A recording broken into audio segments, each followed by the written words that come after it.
수고 많았죠? 오늘은 그 연금술에 대해서 한번 여러분하고 한번 생각을 해보기로 하겠습니다. 에딘저라는 그 융학자죠. 그리고 이제 미국 그 유니온 세미나리 교수님이셨어요. 아마 돌아가신 걸로 지금 저는 알고 있어요. 그래서 그 연금술의 상징과 심리치료, 마음의 해부학이라는 이 책을 중심으로 오늘 얘기를 하면서 한번 연금술에 대한 전반적이지만 간단하게 자세하게 뭐 얘기할 수는 없지만 내가 이해하는 범위 내에서 간단하게 얘기를 해보겠습니다. 우선 연금술의 역사를 한번 살펴볼 필요가 있죠. 이 책에 들어가기 전에 연금술이 어디서 유래했는가 이런 부분들, 그러니까 그 엘리아드에 의하면 그 대장장이와 연금술사라는 그 엘리아드의 책이 잘 설명해 주고 있죠. 사실은 그 야금술에서 출발을 한 걸로 얘기를 하고 있습니다. 철을 재련하고, 물론 그 철은 이제 태초에 그 이제 그 운석, 하늘에서 떨어지는 그 운석을 캐내는 이제 이런 차원에서 이제 시작이 되죠. 그러면서 그 점점 이제 그 철에 대한 이제 그 생각이 많아지고 또 철기 문화가 이루면서 인류는 아주 굉장히 큰 혁명을 이제 경험하게 되는 거죠. 왜냐하면 철은 모든 것을 바꿔버렸어요. 그러니까 이 청동기 시절에는 사실은 석기가 오히려 더 많이 쓰였단 말이에요. 그러니까 청동보다는 돌이 훨씬 단단했기 때문에 돌칼이라든가 아니면은 뭐 농사 지을 때도 청동으로 짓기는 어렵잖아요. 그러니까 돌로 된 도구들을 많이 썼기 때문에 사실은 그 청동의 인류 문화를 바꾸는 데는 그렇게 큰 역할은 덜 했다고 볼 수 있어요. 철기 문화는 놀라운 변화를 일으켰고 도시 문명을 일으켰고 그다음에 전쟁을 일으켰고 이제 그 대량 학살이 가능하게 했고 정말 철은 그야말로 어떤 그 악마 같은 신이 출현해서 모든 인류를 멸망하게 해볼 수도 있다라고 하는 놀라운 혁명 내지는 사고를 가져왔습니다.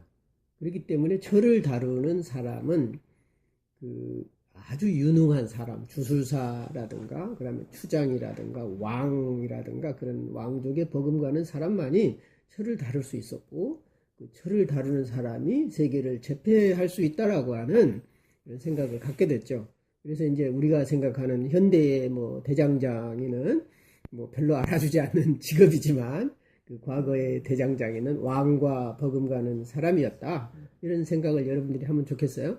그래서 그 이제 대장장이들이 철을 가지고 사실은 많은 걸 만들어냈죠. 그러니까 야금법을 이제 발전을 시켰고, 그 다음에 합금까지 했잖아요. 그 다음에 열처리. 그래서 이제 뭐 담금질을 통해 가지고 철을 강하게 만들기도 하고 약하게 만드는 것부터 시작했을 겁니다, 아마. 그러다가 점점 이제 시간이 가면서 철하고 동 또 이제 이렇게 합쳐서 뭐 이제 뭐 막 주석 같은 것도 또 만들어내고 뭐 하여간 또 다른 이제 철하고 만들어서 또 이제 다른 거를 만들어내고, 그러면서 이제 그 이제 여러 가지 그 합금도 이제 하는 그런 과정을 거치면서 서로 다른 물질, 그렇죠, 서로 다른 셀을 합쳐서 다른 것을 만들어내는, 이것이 연금술의 아마 그 초기 사상이 됐을 겁니다. 그러니까 유황과 수은을 합해서 금이 탄생한다라고 하는 이런 생각들은 바로 그런 그 야금술사들의 그 이제 그 금속을 다루는, 실제 금속을 다루는 과정에서 나왔을 이제 가능성이 있어요. 그리고 또 하나는 이제 그 연금술의 이제 나중에 이제 기본적인 사상이 이제 네 가지 그 원진료죠. 그래서 흙, 공기, 물, 불, 이 네 가지로 모든 우주 만물은 이루어졌다는 거죠. 그래서 이 네 가지로 이루어졌기 때문에 이것을 대표할 만한 그 이제 물질을 구하면 어떤 세상에서 제일 중요한 금도 구할 수가 있다, 이런 생각을 한 거죠. 그래서 그 대표적인 게 유황과 뭐죠? 수은이에요. 수은. 그래서 이제 그 어찌 보면은 이제 그 유황과 수은은 네 가지 원소를 다 포함하고 있다고 봤습니다. 그리고 나중에 이제 제3의 원료로 포함된 게 소금이었어요. 소금은 사실상 연금술사들한테 많이 환영받은 건 아니었다고 그래요. 그리고 많이 쓰여진 적도 사실 없었다. 근데 왜 소금이 등장했을까? 이제 이 책의 그 도해 연금술이라고 하는 이 책에서 보면 이제 조금 설명을 해주고 있는데, 이 책에서 보면은 소금은 아마 중세 유럽에서 그 기독교가 지배하면서 그 삼위일체 사상이 있다 보니까 뭐든지 세계, 그렇죠? 이렇게 하려는 속성이 있었다는 거죠. 그래서 이제 유황과 순에다가 그 소금을 더해서 삼원료로 한 것 같다. 그리고 아마 소금은 유황과 순을 결합해주는 중간 매체, 그 역할을 했을 거다. 그래서 이제 우리가 성경에서 생각나는 거는 이제 그 빛과 소금의 역할을 뭐 다하라 뭐 이런 얘기도 있고, 뭐 소금이 제맛을 잃으면 뭐에 쓰겠냐 뭐 이런 식으로 소금에 대한 비유가 많이 나오지 않습니까? 그것이 아마 어쩌면 그 연금술의 제3 원료로 들어가는 그런 계기가 되지 않았을까 이런 생각을 합니다. 그렇다면 이제 연금술이 대략 어디서 나왔을까? 물론 연금술의 신으로는 이제 그리스의 그 헤르메스 신을 볼 수가 있죠. 그리고 어떤 이집트의 그 이시스 신화, 이시스가 이제 연금술사였다. 뭐 이렇게 어쩌면 토트로부터 주술을 배워서 그 이제 자기 아들 호루스를 세트로부터 구출해내죠. 이런 과정에서 그 이시스가 연금술사로 알려지기도 했습니다. 그런데 이제 고대에 그 얘기들도 있지만 사실은 연금술이 크게 발달하기 시작한 것은 이제 그 이슬람 세계에서 이제 그 발달을 했어요. 그래가지고 이제 기독교가 십자군 전쟁을 통해서 십자군 원정을 할 때 이슬람 세계를 경험하게 되는 거죠. 그때 연금술을 가져왔을 거다. 대략 한 8세기 초? 그렇죠? 뭐 한 이쯤 될 겁니다, 아마. 그래서 이제 그것이 이제 유럽에 수입이 돼서 이제 유럽에서 이제 중세 기독교와 연금술이 만난 거죠. 그래서 이제 연금술에서 추구하는 금이 이제 철학자의 돌, 그리고 라피스, 그리스도. 그렇죠? 이렇게 해서 이제 기독교 상징과 만나기 시작하는 거죠.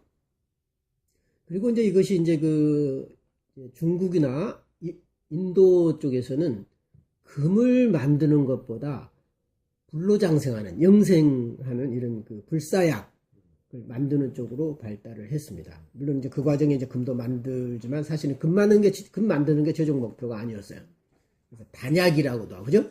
영생 불로약을 만드는 이제 그런 과정으로 이제 연금술이 활용되기도 했습니다. 그래서 이제 아마 그래서 이거 중세 유럽에서는 연금술이 대체로 14세기에서 16세기에 아주 많이 발달을 했죠. 그리고 이제 나중에 이제 점차 이제 그 어떤 연금술에서의 그 어떤 그 새로운 그 과학적인 화학이 발달하면서 연금술은 사라지게 됐던 거예요. 연금술의 이제 그 역사를 대략 한번 그렇게 살펴봤고요. 그 다음에 이제 물론 이런 역사들은 이제 간략하게 본 겁니다. 그 다음에 이제 연금술의 원리를 보면은 뭐냐면은 그 세상 모든 만물이 네 원소로 되어 있다. 그럼 이게 네 원소로 되어 있다면 네 원소의 조합으로 모든 것을 만들 수가 있는 거죠. 그래서 또 하나는 이제 그 원래 그 인류는 식물도 자라지만 이제 동물은 당연히 자라고요. 동물과 식물은 자라지만 광물질도 자란다고 봤습니다. 그래서 대지는 모성의 태죠, 자궁이죠. 그래서 그 땅 속에서 광물질이 자라고, 이제 수정 같은 거 보면 자라지 않습니까? 이제 금도 자라고. 근데 이제 오랜 시간이 걸리는 거죠. 그 자라는 데는 수많은 세월이 걸립니다. 그래서 연금술을 통해서 그 자라는 시간을 좀 당기는, 다시 말하면 시간 개념하고 연계되어 있어요. 연금술은. 그리고 변화와 시간 개념이 연계되어 있다는 거죠. 그래서 좀 더 앞당기고자 하는 인류의 바람이 있어요. 그 영원한 시간을 좀 더 앞당기고자 하는, 그 영원한 시간을 어쩌면 구원의 시간이겠죠. 그렇죠? 그 구원의 시간, 금의 시간을 좀 더 앞당기려고 하는 인류의 열망이 연금술에 들어가 있다. 이제 그렇게 볼 수가 있어요.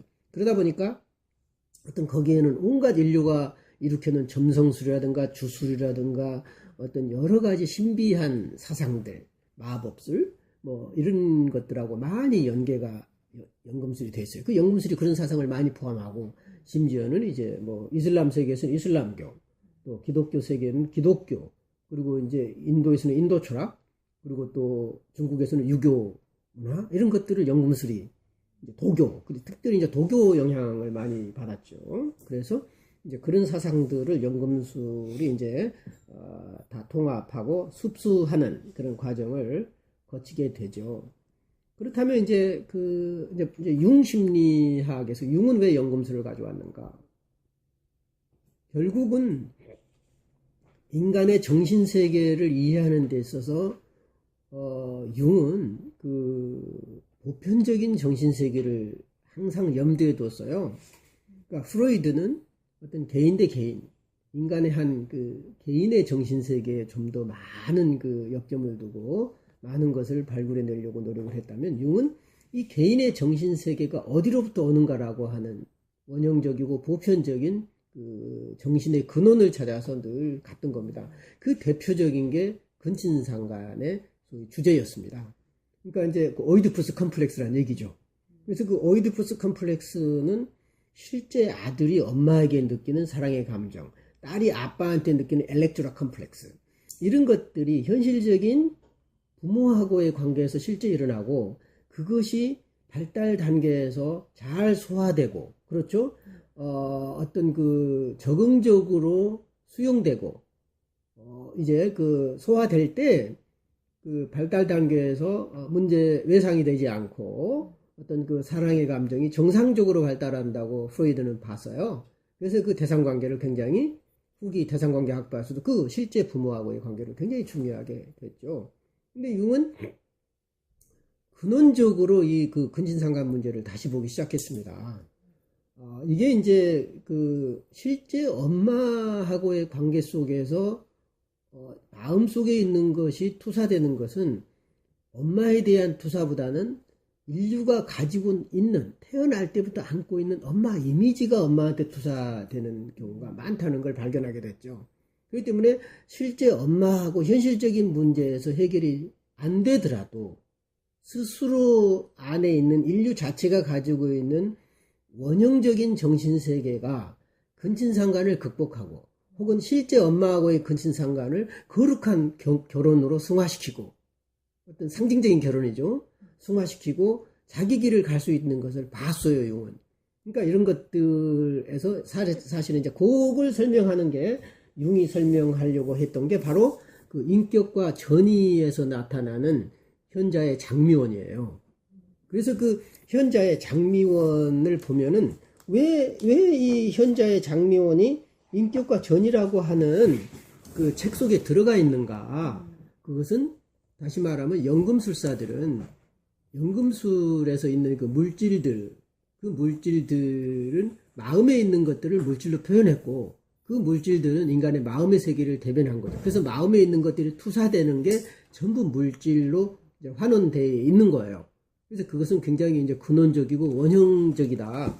그래서 이제 여기 이제 그 현자의 장미원에서 보면 10단계의 그 연금술 과정을 보여주죠. 그래서 철학자의 돌이 탄생하는 것을 보여주는데, 여기서는 연소와 용해를 구별하지 않아요.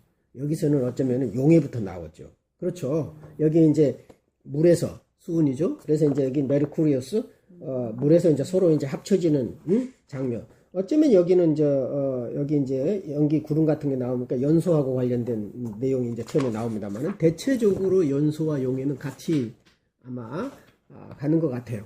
그래서 이제 어쩌면은 연소는 용해를 위한 전 단계로 어쩌면 볼 수도 있을 테고요.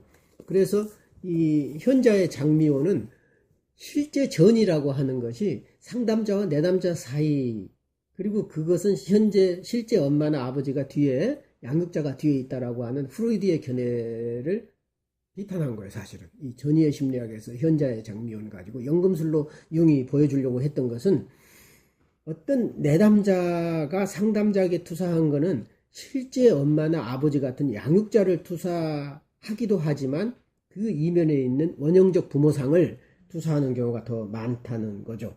그것을 연금술로 보여준 것이 바로 현자의 장미원이다. 그래서 이제 그 전이의 심리학에서 현자의 장미원 얘기를 하는 겁니다. 그래서 이제 어쩌면은 연금술사가 투사했던 내용, 하고자 했던 내용은 사실은 정신세계의 완성을 향한 정신세계의 것들이 투사돼서 실제 물질세계로 보여진 것이 아마 연금술이다. 이렇게 얘기를 했던 거죠. 그래서 이제 여러분이 이제 그 시공사에서 나온 이 작은 책자 있죠? 어쩌면 현자의 도리라고 하는 연금술이라고 하는 책자인데, 상당히 이 책을 보면 어때요? 상당히 잘 나왔어요. 내가 다시 봐도요. 그림이 상당히 잘 나오고, 그림들이 참 많이 나와요. 그리고 속에 이제 역사라든가 개념, 연금술의 이론들, 또 연금술의 실제, 그러면서 이제 굉장히 많은 내용들을 여기다가 쓰고 있는데, 여러분들이 아마 이 작은 책이지만 이게 상당히 도움이 될 거예요. 그리고 이제, 뭐예요? 예, 이게 이제 아마 절판돼 가지고 잘 안 나온다는 말을 들었는데요. 점성술, 마법, 연금술. 사실 이것들이 전부 점성술이나 마법이나 연금술이 같이 점성술에 포함되어 있어요.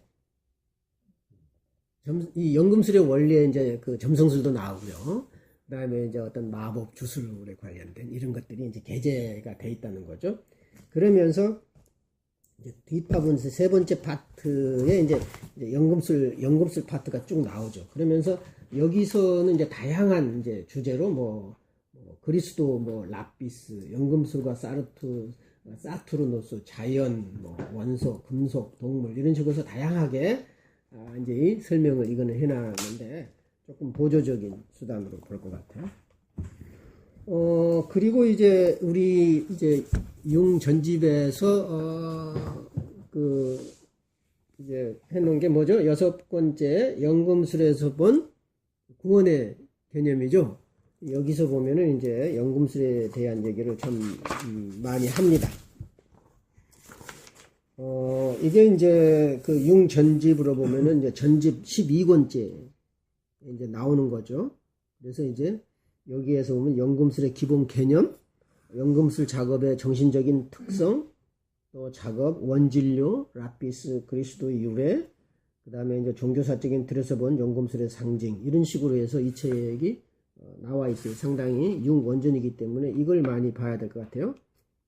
그래서 연금술 연구의 목적은 뭐냐? 우리는 왜 그러면 융이 마지막에 연금술로 자기의 심리학을 완성 지으려고 했느냐? 분명히 현실적인 관계, 그렇죠? 를 초월한 근원적인 어떤 이미지, 원형적인 이미지가 실질적인 인간관계에 많은 영향을 미친다는 것을 융은 확신하고 깨달았는데 입증해 줄 게 없었어요. 자기 이론은 수도 없이 경험하고 임상에서 경험했는데 이것을 객관적인 자료 그리고 객관적으로 입증해 줄 자료를 융은 찾아야만 됐어요. 그래야 융 심리학이 나름대로의 더 발전할 수 있고 이제 후학들에게나 인류에 공헌을 할 수 있다고 생각을 한 거죠. 그래서 찾은 게 연금술이에요. 그래서 연금술은 융이 발견한 것도 아니고 전 세계 어디서나 발견되는 보편적인 하나의 정신세계, 그렇죠? 정신세계가 구체화된 형태로 나타나는 현상이라는 점에서 연금술을 이제 붙잡았던 것이죠. 그래서 그 연금술을 통해서 물질과 정신의 관계, 현실과 정신의 관계, 몸과 정신의 관계 사이를 규명하고 또 융심리학이 바로 그런 거다. 그래서 물질에 투사된 무의식의 내용을 연구하는 것이 연금술이다. 그래서 우리 행동이라든가 언어라든가 사물, 사건, 환경, 자연, 사회, 집단 이런 모든 제도들 뒤에는 원형적인 동기가 있는 거죠. 이것은 이제 엘리아드의 사상하고도 맞닿아 있죠. 모든 인간의 개별적인 행위 뒤에는 원형적인 게 있고 우리는 그 원형을 반복할 따름이다. 이렇게까지 이제 엘리아드에는 얘기를 하죠. 이런 책들을 이제 여러분들이 참고해 볼 수가 있고 이제 이게 이제 그 융 전집 영어로 된 거 융 전집 이거는 13권이에요. 이건 이제 13권. 13권은 번역되지 않았어요. 그래서 이제 여기에 이제 어떤 이제 동서양의 종교 그리고 이제 The Secret of the Golden Flower. 뭐예요? 황금꽃의 비밀. 응? 이제 이런 그 중국 그 연금술에 대한 이런 얘기 주석을 해놓은 게 있고요. 이제 도에 관련된, 이제 도교적인 도에 관련된, 이제 중국 연금술이죠. 또 이제 이런 얘기도 좀 더 있어요. 그래서 이런 책도 이제 굉장히 여러분들이 앞으로 이제 아마 이제 봐야 될 그 연금술의 기본 안내서라는 거죠. 이렇게 해서 이제 기본적으로 우리나라에 소개된, 그리고 현재 연금술에 대한 이야기들, 이제 대충 제가 이제 개론적으로 얘기를 했어요. 이런 어떤 기본적인 지식을 가지고, 연금술을 보면, 지금 이제 에딘저의 책을 보면 더 이해가 잘 될 거예요. 그런데, 이런 이제 기본적인 지식을 사실은 융 책에서는 많이 하질 않았어요. 그렇기 때문에 저는 그동안 힘들었습니다. 그 연금술을 왜 융이 했지? 왜냐하면 그 서양 같으면 그래도 연금술의 그 이런 그 전통이라든가 흔적들이 많이 있잖아요. 근데 우리나라 같은 경우는 잘 없잖아요. 연금술에서 별로 들어본 적도 없고 좀 특이하다. 그래서 저는 연금술을 공부를 해야는 되겠는데 체계적으로 쉽게 처음부터 쭉 해놓은 것이 드물어서 결국은 공부는 우리는 이것저것 수도 없이 보고 이 자료에서 부족하면 저 자료, 또 이 자료에서 부족하면 저 자료. 그래서 이제 엘리아데가 쓴 대장장이와 연금술사가 많은 도움을 줬어요. 저에게는 굉장히 많은 도움을 줬고요. 그래서 뭐 이런 뭐 이제 도해 연금술 이것도 꽤나 잘 알기 쉽게 이제 설명을 많이 해놨고, 계속해서 이런 여러 가지 연금술에 관련된 책을 읽으면서 서로 간에 부족한 점, 이쪽 책에 없는 게 저쪽에서 조금 더 설명하고요, 이쪽에서 설명 없는 게 또 저쪽에서 또 조금 하고요. 그래서 어느 정도 되는 것입니다. 그래서 때로는 우리가 공부를 할 때 어느 책 하나만 열심히 깊이 판다고 해서 되는 게 아니고, 어쩔 때는 이 책이 이해가 안 가면 덮어두고 다른 책을 보다 보면 또 이 책이 이해가 되고 그런 경우가 많이 있습니다. 그래서 다방면으로 보면서 나중에 이제 핵심적인 책을 더 이제 봐야 되겠죠. 이제 오늘의 이제 그 주제인 연금술을 그 이제 에딘저가 쓴 7단계 혹은 7요소들, 작업의 어떤 요소들을 가지고 한번 공부를 해보겠습니다. 첫 번째는 뭐였죠? 이제 여기서 보면 이제 소론적인 얘기들이 많이 나오는데, 그 소론의 얘기는 내가 생략을 하겠습니다. 대체적으로 내가 아까 말한 그런 개론적인 얘기를 했기 때문에 소론적인 얘기는 좀 생략을 하고, 맨 처음에 연소 과정이 있는데 연소 과정이 처음일 수도 있고 아닐 수도 있어요. 그런데 대체로 연소라고 하는 것은 뭐냐, 여기 보면은 화학적 과정으로서의 연소는 고형의 물질에 고온의 열을 가하여 물과 기타 휘발성 요소들을 제거하는 거다. 그로부터 미세한 입자의 건조한 가루만이 남는다. 그렇게 얘기를 했죠. 그래서 대부분의 연금술은 연소 작업으로부터 시작하는데, 알기 쉽게 내가 생각나는 이미지가 있어요. 지금 여러분 보면은 이제 겨울에 보통 그 난로를 이제 실내에 그 난로를 쓰게 되잖아요. 그러면은 이제 겨울 아닌 때는 가만히 뒀는데도 먼지가 쌓여가지고 처음에 난로를 딱 피면 이상한 냄새들 많이 나잖아요. 태워져가지고. 그래가지고 그 냄새를 다 환기를 시켜야 그 다음에 따뜻한 이제 냄새 안 나는 그 열기가 나오잖아요. 바로 그 과정이 연소다. 그러니까 어찌 보면 연소라고 하는 것은 성장 과정에서 축적된 이물질을 제거하는 거예요. 그래서 원래 상태, 그렇죠? 탄생한 이후의 원래 상태입니다. 탄생한 이후, 창조된 이후, 만들어진 이후의 처음 상태로 되돌아가는 거예요. 어쩌면 우리는 태아 상태로, 태아가 아니고 태에서 나왔 상태죠. 나온 신생아 상태로 되돌아가는 겁니다. 그러니까 막 낳자마자 하는 이제 전혀 세상에 때가 묻지 않는 발달 과정에서 어떤 정서적인 컴플렉스가 형성되기 이전, 이제 탄생하는 그 순간의 그 상태로 돌아가는 거죠. 어찌 보면 엄마 뱃속에 있는 태아가 아니라 어쩌면 신생아 상태로 회귀하는 게 연소 과정인 것 같아요. 그래서 불순물을 제거하고 역사의 때를 제거하는 과정이다. 이제 이렇게 설명할 수가 있어요. 그래서 이것은 이제 23쪽을 보시면 여러분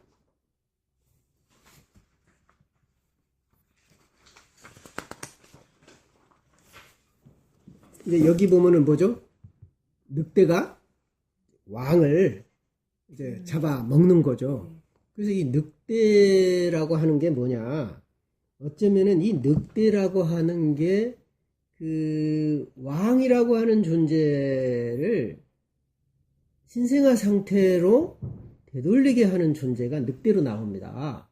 그러니까 우리가 보통 우리가 늑대 그러면은 굉장히 원시적이고 야수적이고 공격적이고 본능적인 이제 그런 건데 어쩌면 이 연소 상태가요, 그 늑대로 상징되는 그 어떤 원초적인 야수성이 그동안에 우리가 의식적으로 형성해온 모든 교육, 지성, 합리적 사고를 쓸어버리는 것일지도 모르겠어요. 그래서 아마 이 늑대로 나온 것일지도 모르겠습니다. 그래서 그런 우리가 형성한 지성과 합리적인 사고, 규칙, 윤리, 도덕, 규범들을 쓸어버리는 것은 야수성밖에 없거든요. 전부 무시해버려야 되는, 싹 무시해버리는 거죠. 응? 그래서 어찌 보면은 왕으로서 때묻은 거를 없애버리는, 이것은 한 번으로 안 되는 거죠. 뭐죠? 세 번이나 계속 하는 거예요. 그래가지고 이제 왕이 죽는 과정은 용해로 봤는데, 그래서 자기 형체가 없어지고 어쩌면은 죽음으로써 처음에 어떤 탄생할 때의 왕이 나오는 거죠. 용해의 과정이지만은 용해의 완전한 용해는 아니에요. 왜? 왕 혼자 가지고 용해가 이루어지지 않아요. 왕비도 그런 과정을 거쳐야 되죠. 그래서 왕비도 늑대한테 이제 찢기고, 그렇죠? 잡아먹히고, 이제 그러면서 왕비도 이제 때를 벗겨야 돼. 왕비가 되게 왕을 잡아먹는, 이제 그런, 잡아먹는다기보다는 어떤 이제 왕의 파트너로서. 그래서 늘 연금술은 왕과 왕비의 관계로 나오죠. 남자와 여자, 태양과 달, 이제 이런 관계로 나오는 거죠. 그래서 이제 여기서 이제 늑대가 왕을 3번이나 죽임으로써 어떤 왕을 원상태로 회복시키는 과정을 연소로 설명을 했어요. 그리고 이제 40쪽을 보면요, 이거는 이제 굉장히 구체적으로 보여줘서, 늑대가 왕을 죽이는 것은 굉장히 상징적이잖아요. 근데 여기서는 어때요? 정말 이건 마치 우리 화장시키는 것을 연상시켜요. 그래서 사람을 이렇게 태우는 과정을 거치는 거죠. 인간을 태우지만 어쩌면은 인간의 때를 벗겨내고 태우는 그런 과정입니다. 그래서 이게 바로 이제 자웅동체로 된 인간을 태우는 거다. 이제 이런 과정을 연소로 봤어요. 그런데 이제 이 연소 과정을 연금술을 위한 하나의 도입 단계로 볼 수가 있겠죠. 연소가 어쩌면 연금술의 여정, 개성화의 여정을 가기 위해서는 일단 내 몸에 때를 태우고, 태운다는 것은 죽이는 거거든요. 그런 상태로 이제 가려는 건데, 그것이 이제 꿈에 나타나는 현상은 28쪽 보세요. 28페이지에 보면은 에딘저가 연소 과정을 보여주는 꿈의 얘기를 해줘요. 그렇죠. 우선 그림에 이제 28쪽이면은 도판 2-4에 보면은 그림에 이게 이제 중류기죠. 중류기를 철학자의 알이라고도 했습니다. 우리는 이제 중류기에서 탄생하는 금을 철학자의 돌이라고 알고 있잖아요. 중류기 자체가 철학자의 알이라는 거죠. 그래서 알에서 사람이 탄생해요. 이렇게 새로운 생명이 탄생하죠. 이 속에 있는 인간이 뭐죠? 호문쿨루스입니다. 호문쿨루스고 인조인간이에요. 참 놀라운 게요, 4대 진료가, 원진료가 물, 불, 흙, 공기가 4대 원진료로 해서 우주 만물이 생겼고, 인간을 포함한 우주 만물이 생겼다고 믿었다고 그랬잖아요. 그것이 연금술의 원리가 됐다고 그랬는데, 그러면 그 원리를 또 이용하는 거예요. 그렇다면 또 이 4대 원소를 활용하면 인간도 만들 수 있겠다 이렇게 생각한 겁니다. 놀랍죠? 왜냐하면 인간이 4대 원소로 돼 있다면 4대 원소를 이용하면 인간도 나올 거 아니냐.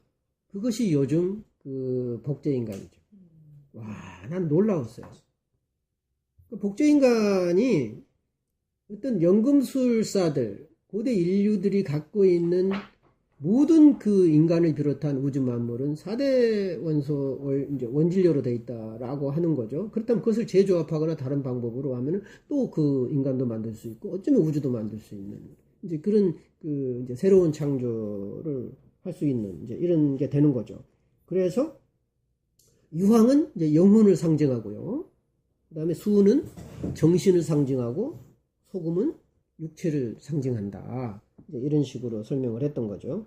그러면서 이제 오랫동안 그 실패했던 그 한 남자의 꿈이에요. 계속 인생 생활에서 계속 실패를 거듭한 남자의 꿈인데 그 주인공은 자신이 지하인 듯한 동굴 같은 공간에 있다는 것을 발견했다. 문을 통하여 희고 뜨겁고 매우 큰 석회암 덩어리가 미끄러지듯 굴러 들어와 그를 지나쳐갔다. 모든 것이 불타고 주위에 연기가 가득했다. 그는 밖으로 나갈 길을 찾았으나 그곳으로 통하는 문을 열 때마다 소용돌이치는 연기가 몰려와 그를 다시 안으로 밀어넣었다. 그 얘기는 뭐냐면 지금 이 어떤 자신이 동굴 같은 곳에 갇혀 있잖아요. 연금술로 말하면 철학자의 알, 플라스크, 정육이 안에 갇혀 있는 거예요. 그러면서 뜨거운 열이 가해지는 거예요. 밑에서. 못 나가는 거죠. 그러니까 이 여기 동굴을 단순히 모성의 자궁으로 볼 필요는 없어요. 어쩌면은 우리가 연단받아야 할 암흑세계 내지는 지하세계 이렇게 봐도 될 것 같아요. 그런데 이제 그 세계에서 그리고 참고 견디고 어둠 속에서 견뎌내야 되는 기간 또 그 어둠 속 그런 것이거든요. 그래서 거기서 물론 모성의 자궁도 그런 의미도 있죠. 감옥 같은 의미일 때. 그러면서 이제 답답해서 나오려고 하는데 큰 그 석회암 덩어리가 나오고 이거는 흰색이죠. 그래서 연소는 주로 하얗게 만들어요. 연소는. 그래서 백화하고 유사한데 이 나중에 나오는 백화하고 똑같은 건 아니에요. 일단은 제거하는 면에서 제로되고 하얗게 되는 경우지. 이제 흑화, 백화 단계는 섞어져서 가열돼 가지고 나오는 백화하고는 다르지만 일단 초기 단계의 백화 단계다. 이것은 이렇게 볼 수가 있겠습니다. 그래서 이제 계속 꿈에서 보면은 탈출하려고 하지만 못 나가게 하는 거죠. 그 얘기는 너는 그 불을 견디라 그런 뜻입니다. 이 꿈은 견디라. 굉장히 고통스럽죠. 그러니까 어쩌면 이 남자가 계속 실패를 하는데 어쩌면 이 실패는 연단이고 그 실패를 너는 견디어야만 된다. 이것을 피하거나 회피하지 말고 그 실패를 견디다 보면 이제 길이 열릴 거다라고 하는 어떤 암시적인 꿈인 거죠. 이렇게 볼 수가 있어요. 그래서 첫 번째 그 연소 단계는 일단 이물질을 제거하는 휘발시키는 거죠. 날아가게 만든 거죠. 그래서 이물질을 제거하는 과정이 연소다. 두 번째는 무슨 과정이죠? 이제 용해 과정이죠. 용해. 용해라고 하는 것은 함께 섞이는 과정이에요. 그러니까 용해라고 하는 것은 왕과 왕비가 목욕탕에서 함께 목욕하는 거예요. 그런 식으로 이제 현자의 장미원에서는 나와요. 그렇죠? 그리고 위에 이제 물이 뿌려지죠. 그래서 이제 함께 그 물을 맞고 하나가 되는, 두 개가 하나가 되는 과정이에요. 그럼 뭐 이제 용이라고 하는 것이 연금술의 뿌리다. 또 물이 되는 과정이다. 이 물이 되는 과정이란 말은 뭔 말이냐면 태초의 물이에요. 혼돈의 물이고 태초의 물이죠. 성경에 보면은 창세기 1장 2절에 태초에 흑암이 있었고 수면 위에 신의 어떤 그 기운이 감돌았다. 그런 식으로 나와요.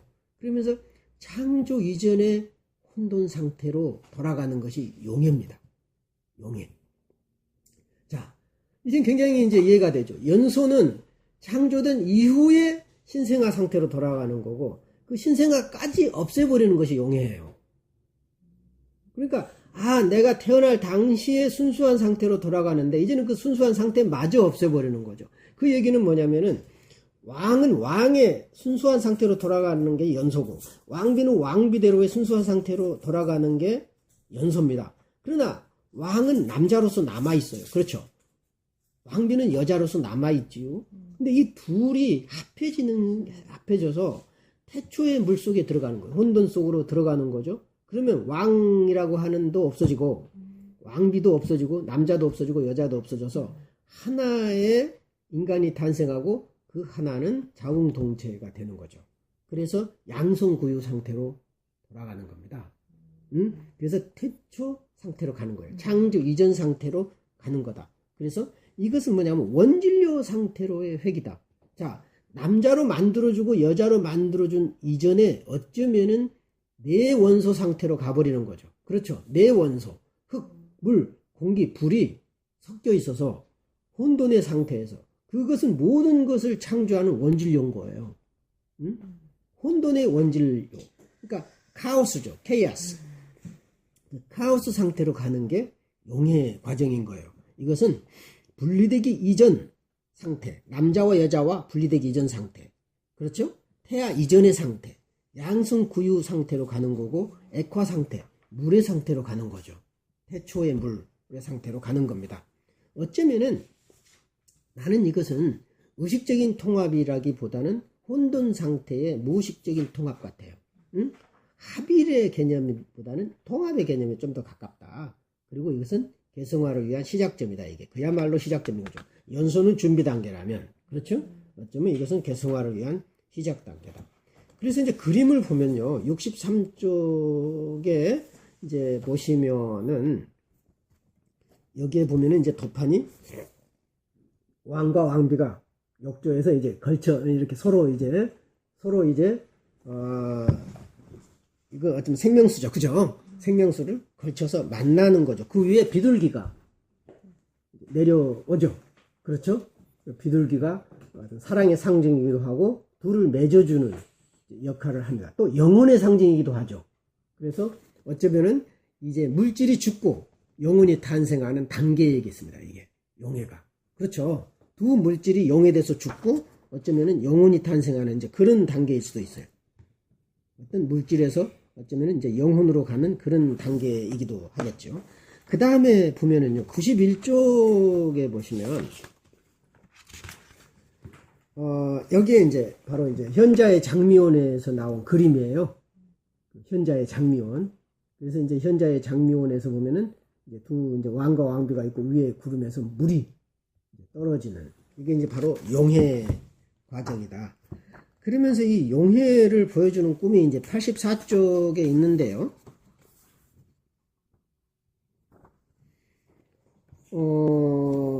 인생에서 힘겨운 재적응과 대수술을 해야 하는 원숙한 중년 남성.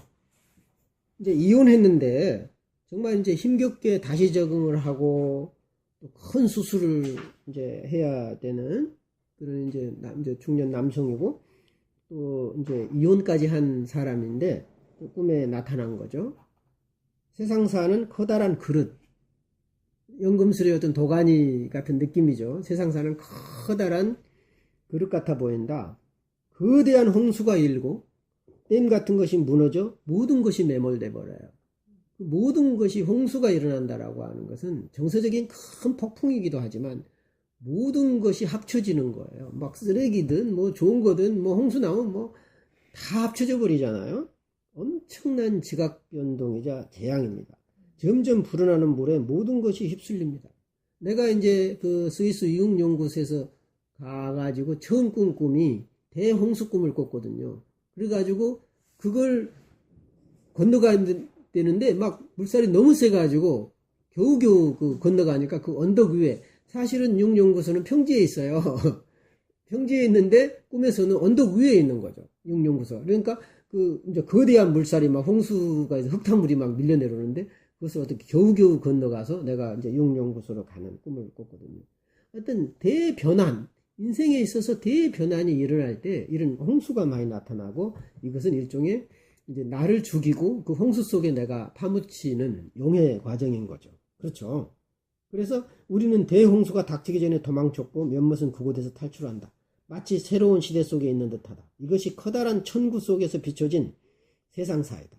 개방된 중심부 사방으로 계단과 경사로 등에 의해 연결된 많은 평면들이 있다. 어찌 보면은 이제 이게 그 만다라형이고 중심 사상이 있는 거죠. 세계의 중심으로 가는. 그래서 이제 방사선으로 나가 있는 길, 그 만다라형. 아파트와 주거 공간은 외벽의 일부이다. 이전은 밤이었고 지금은 낮이다. 중간에 대지가 있다. 그것은 바다를 덮고 있는 두꺼운 층이다. 어쩌면은 밤이고 낮이고 중간에 대지가 있다라고 하는 것은 어쩌면은 천상계, 지상계, 지하계를 의미하는 3계일 수도 있어요. 그러면서 이제 이제 나중에 이제 보겠지만 이제 용해에서 보면은 이제 원진료 상태로 회귀한 거고 태초의 혼돈 상태로 회귀한다라고 하는 것은 어쩌면은 물의 세계로 들어가는 거예요. 그죠? 물의 세계. 그죠? 물의 세계에 들어가는 거고 나중에 이제 보면 알겠지만 연소는 그 불의 세계로 볼 수 있고 상승은 공기의 세계로 볼 수 있겠죠. 그리고 그 다음에 이제 이거는 이제 용해는 물의 세계고 음고는 흙의 세계로 볼 수가 있겠죠. 그러면서 그 네 단계가 바로 여기에 또 나온다는 거죠. 근데 연금술을 여러분들이 7단계 속에서 어떻게 네 원소가 원진료가 들어가 있나도 볼 필요가 있어요. 그러면서 이제 용해 단계는 이제 우리는 그렇게 볼 수 있고요. 이제 일단 용해 단계는 태초 단계로 가는 거라. 창조 이전 단계. 그렇죠? 처음 창조된 단계가 연소 과정이라면 창조 이전의 혼돈 단계로 가는 게 용해다. 여러분 이제 그렇게 생각하니까 조금 이해가 좀 되죠. 그렇죠? 그래서 연금술이 이제 세 번째 단계로는 응고입니다. 응고는 용해는 액체화 과정이거든요. 액체화는 모든 것을 연합해 버려요. 근데 고체화 과정은 그것을 구체화시키는 거죠.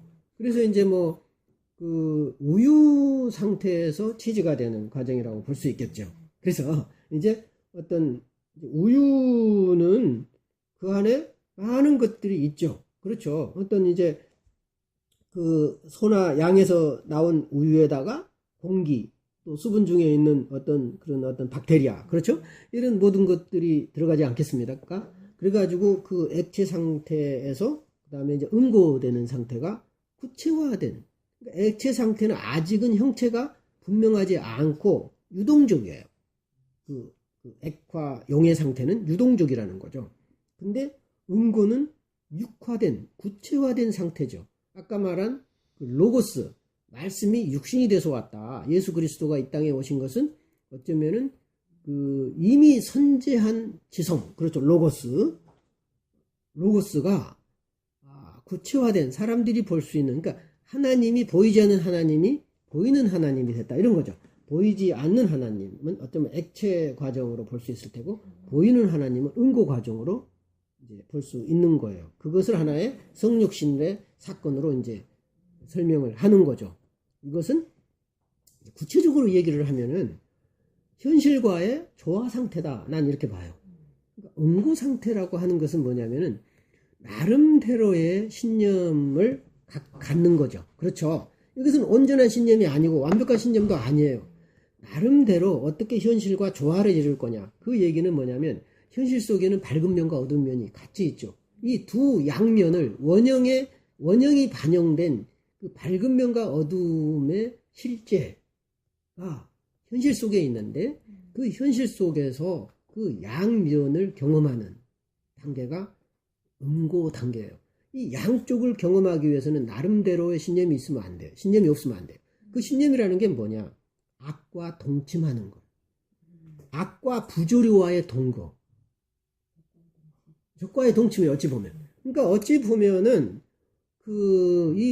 내 나름대로의 어떤 사람들은 너는 줏대도 없냐, 너는 선도 좋다 그러고 악도 좋다 그러고 하는 거 아니냐 이렇게 설명할 수 있겠어요. 그렇죠. 분명한 사람들은. 그러나 그렇지 않죠. 어느 정도 경지에 이른 사람들은 선과 악을 선택하지 않으면서도 선과 악을 배반하지 않아요. 멋있죠? 그러니까 어떤 것을 선택한다고 해서 되는 거고 거부한다고 해서 안 되는 게 아니에요. 그 안에서의 그 역동성, 제3의 대안을 만드는 거죠. 이게 이제 변증론이거든요. 사실은 연금술 작업이 그거예요. 유한과 순을 만들어서 합이라고 하는 그 해겔의 소위 그 변증법이 들어가 있어요. 해겔도 거기서 나왔는지 모르겠어요. 연금술에서. 정이 있으면 거기에 대한 반이 있는 거죠. 그리고 그 이제 대안으로 나온 게 합인데 그 합은 두 개 다 아니면서도 새로운, 두 개면서 두 개가 아니면서 새로운 하나의 라피스, 그 철학자의 돌로 탄생하는 거죠. 그러니까 해겔 철학과 연금술 철학이 똑같은 거죠. 그리고 그것이 이제 현대 정신분석하고 맞닿아 있어요. 어쩌면은 그 정반합의 원리는 어떤 상담자와 내담자, 그렇죠? 상담자와 내담자 사이가 정이고 반이면은 그 둘이 합해서 합을 만들어내는 이런 과정인 거죠. 그래서 이제 그 합은 제3의 영역인 거예요. 제3의 영역. 비혼의 언어로 말하면 5의 영역이라고 볼 수가 있겠죠. 그래서 이제 이 그림을, 응고의 그림을 보면 이제 103쪽을 보면,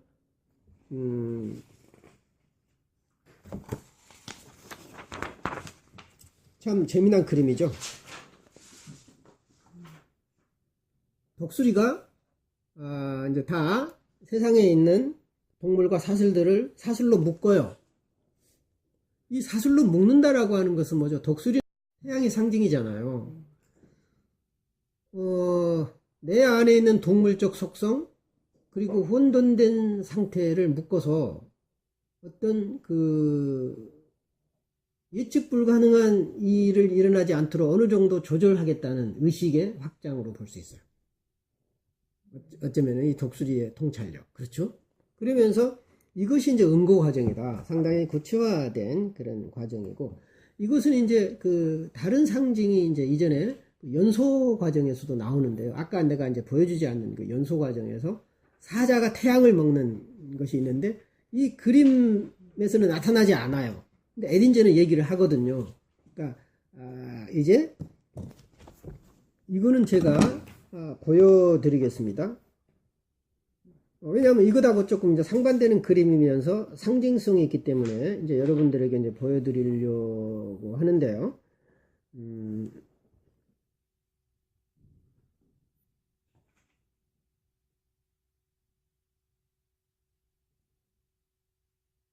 그 그림이 어디 있죠? 여기 있던데. 그렇죠. 거기에 나오네요. 네. 근데 내가 지금 그 찾아놓은 그림 중에 없네요. 그거 아주 멋있는 그림이 있었는데 우선 그러면 그걸로 봅시다. 바로 이거죠. 사자가 태양을 먹는. 이것은 이 사자도 때로는 태양을 의미할 때가 있어요. 근데 여기서는 이 사자가 태양을 먹었는데 이 태양이 바로 의식의 상징이에요. 좀 고도화된 의식. 그리고 이 사자는 아까 말한 그 늑대처럼 어떤 그런 본능성, 야수성, 이런 본능적인 야수성이 내 의식을 다 먹어버려야 돼요. 그래야 신생아처럼 되는 거예요. 어찌 보면은 그런 그 야수에 의해서 갈격하게 찢기고 죽어나가는 그런 이제 과정인 거죠. 이것은 연소예요, 연소. 그런데 이제 지금 우리가 말하는 응고의 과정이라고 하는 것은 다른 거죠. 묶어내는 거죠. 어쩌면은 절제하고 또 나를 조절하고 나름대로의 통제할 수 있는 그런 능력인 거죠. 그것이 어쩌면 이제 독수리라고 하는 통찰력을 이제 사용해서 하는 거죠. 그러면서 이제 이 사람이 이제 그 예로 든 꿈이 뭐냐면은 101쪽을 보시면 101쪽 해묵은 삶의 질서가 사라지고 방향을 새롭게 잡아야 했던 한 중년 남성의 꿈이다. 어떤 이제 방향 전환을 할 때 주로 일어나는 거죠. 해가 막 떠오르려고 하는 또 이른 새벽이다. 검은 진흙과 오니와 똥이 뒤섞인 오물이 나의 허리까지 차올라 있다. 똥이 이제 막 허리까지 이제 차올라 있다라고 하는 것은 혼돈의 상황일 수도 있겠죠. 주위에는 아무도 없었고 검은 물질이 지평선까지, 이거 완전히 카오스, 혼동 상태예요. 마치 창조의 첫날 개백의 순간과 같았다. 용해였잖아요. 용해. 모든 게 뒤섞여 있고 그런 섞여 있는 혼동의 상황. 나는 끈을 이용해서 내 다리로 검은 진흙 속을 열심히 꾸준히 휘젓기 시작한 거죠. 밀가루를 이렇게 계속 젖으면 굳죠? 그렇죠? 그러면서 젖으니까 태고의 개흙이 서서히 단단해지고 견고해졌다. 어쩌면 액체화된 물렁물렁한 아직 형체를 갖추기 이전의 정신상태, 심리상태를 좀 더 구체화한 형태로, 나름대로, 이건 불완전한 거지만 나름대로 형체를 갖춘 것. 그렇죠. 그러면서 견고해져요. 이 견고성은 어쩌면 변화 가능한 견고성이에요. 그래야 되는 거죠. 하늘에 태양이 솟아올라와 그 열기가 물기를 마르게 하고 땅을 더욱 굳게 하는 것을 나는 알아차렸다. 이 연소하고는 다르죠. 이것은 하나의 건조 과정인 거죠. 나는 곧 단단해진 땅에 설 수 있을 거다 라는 기대를 했다. 이것이 음고다. 물론 이 단단한 게 영원 무궁한 거고 어떤 모든 걸 책임져주는 그런 단단함은 아니에요. 그렇지만 적어도 내가 이 땅에서, 지상에서 살 수 있는 힘, 이제 이런 것을 주는 거죠. 이게 바로 음고 과정인 겁니다. 이제 다음번에는 뭐죠? 이제 그 상승 단계죠? 이 상승이 이제 네 번째 단계인데, 이 상승 단계는 조금 쉬었다가 또 하기로 하겠습니다.